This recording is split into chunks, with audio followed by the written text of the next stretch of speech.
Cleopatra is unique in that there are all sorts of stories of various versions that may or may not have actually ever existed. In fact, they didn't even know which version to copyright. Finally, they decided to copyright the longest version that played in New York. Because of all of the confusion about the versions of Cleopatra, people want more of it. We'd never had a very exhaustive search. Hope began to flame anew.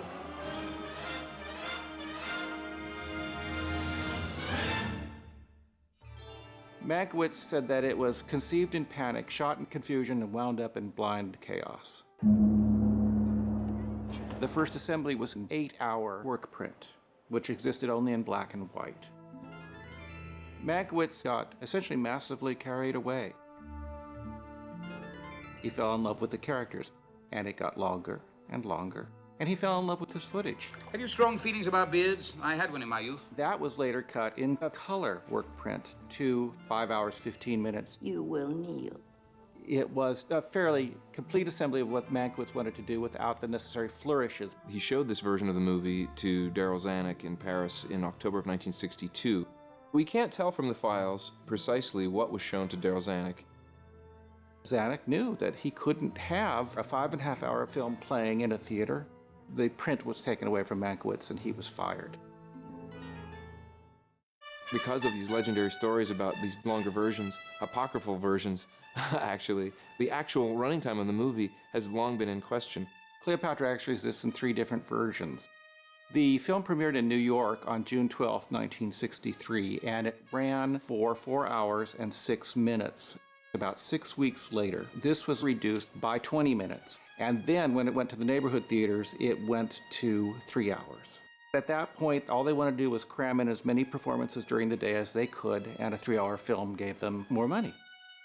The 3-hour and 12-minute version became the version that many people saw. It's half of what was intended to be seen in this film. For instance, in the first half, there are sequences where Cleopatra practices fire divination. She can actually look into a sacred fire and see visions of what's going to happen in the future. That is mysteriously dispensed with in the second half. That doesn't mean it wasn't filmed.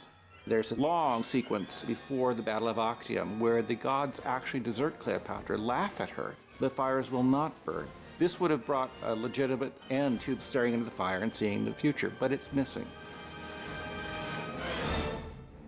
The business was changing, and the studio was teetering on the edge of a whole new way of doing things.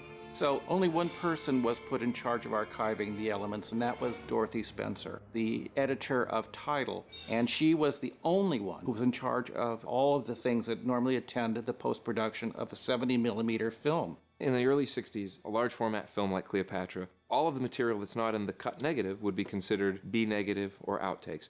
All of that material would have been boxed up and sent away to storage on the off chance that the studio would want to go back to recut it or use stock footage in other productions. No preservation would have been done. It would have just been saved.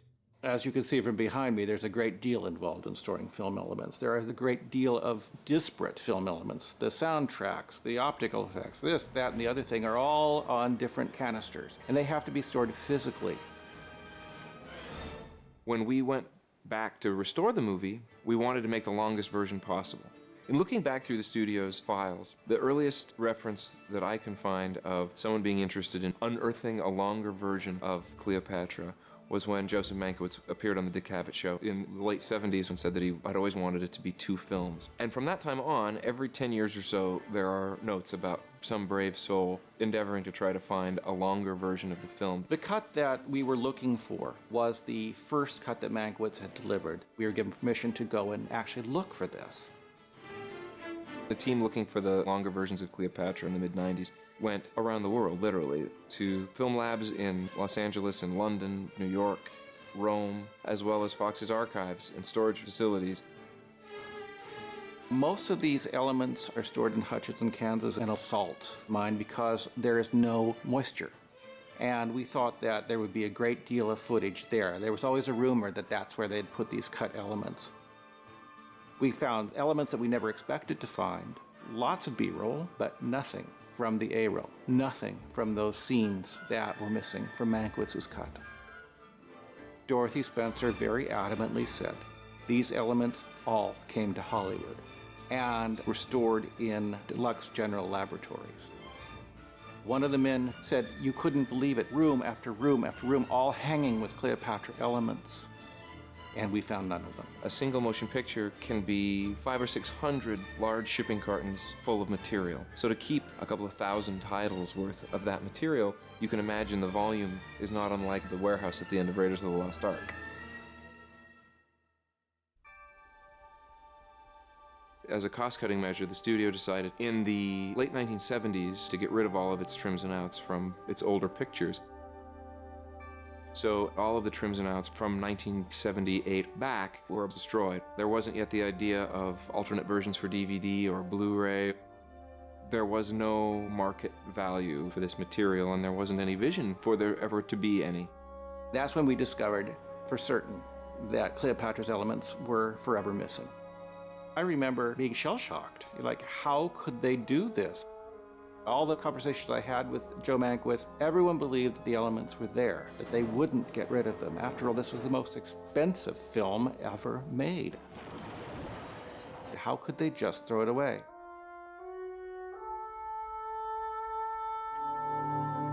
We did find a couple of collectors who had possession of the 8.5-hour first assembly cut of Cleopatra in black and white. They showed portions of this. You have to understand the mentality of collectors. Their whole existence is justified by the possession of this. We don't know exactly what they have, and this is their cagey way of keeping everything at bay. I know the studio was definitely interested, but for whatever reason, unfortunately, the path went cold and nothing ever happened. Whether it really exists, who knows?